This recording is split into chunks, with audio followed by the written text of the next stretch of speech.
Well, he's been called a Renaissance man of comics with incredible versatility and active in comics since the 80s. Now, Jimmy Palmiotti is here to talk about his latest creation, Time Bomb, at Comic-Con, which he's unveiling. Hey, thank you so much for coming in so early. It's good to see you again. You too, you too. Yeah, so it's already, the madness has already started. Yeah. And you unveiled this Time Bomb, debuting here at Comic-Con, right? Yeah, at the Radical Comics, with the first issue is available at the con, so I'll be there all day signing the book and giving away posters, and it's great to not only be able to do a book like this for Radical Comics, but to actually premiere it at the con is a big deal. And what is it about?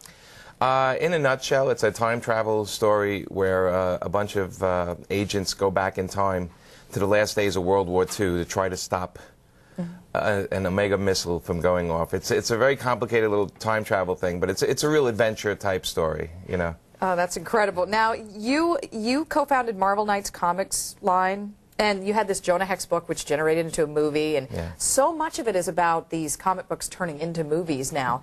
And we were talking in the break about how much it's changed at Comic-Con over the years, and you've been coming for, what, 19? Yeah, 19 years, yeah. So what's the good part about that transition of, you know, really focusing on movies, and maybe what's the bad part about it? Well, I mean, the movies, you know, for somebody like me who creates properties and characters, the good part is that we can see something go from the page to the screen, and that's pretty exciting for us, you know.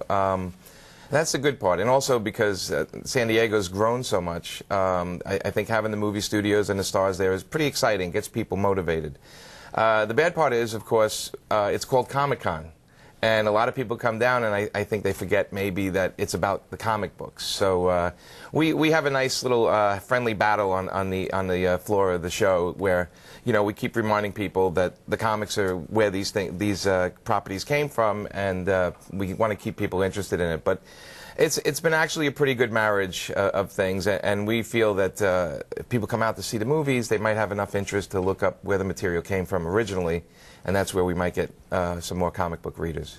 Oh, that's incredible. You were saying that you create all of these things all the time. You know, you write, you create, and because so much is going on in your head. Have you always been that way? Did you start as, you know, when you were a child saying, okay, I want to Yeah, I mean, when I was a kid, I was an artist. You know, I drew and I drew, and I made up my own characters, and I still have them. My mom kept them, and they're just horrible to look at. But you can see where, you know, I was always trying to create something. And as I got older, you know, to do a film, of course, costs millions of dollars. But to do a comic, you can kind of write it yourself and draw it yourself. And I've always done it. And in my career in comics, I've always kind of surrounded myself with people that are just as creative or much more creative, and it's been a great living. You know, it's the idea that I can create something where people actually read it within a month.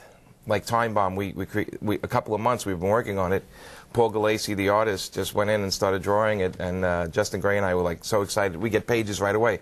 So it's instant. It's not like waiting a year or a billion-dollar production. It just comes out. And it has to be great to go to this event and see so much appreciation. You know, I mean, we see so many celebrities here. We're talking about that too, and all of these incredibly talented people with diehard fans, you know, knowing your work. Oh yeah, I mean, you know, it's really exciting. I mean, we don't have what the movie stars have. Obviously, they get terrorized, but we have our fan base for the books, and they read our work, and they come, and they're generous and they're sweet, and we see them every year in San Diego. There's people from all over the area, all over California, and all over the world come, and it's exciting for us because we get feedback, whether it's good or bad. It's all wonderful. You get feedback from a sock monkey and a stormtrooper. Yeah.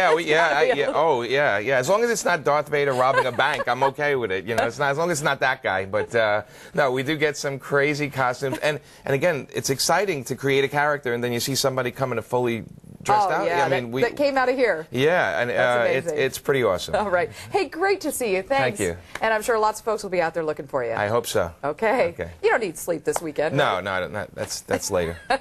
For more information, go to san diego6.com and click on Hot Topics. Time to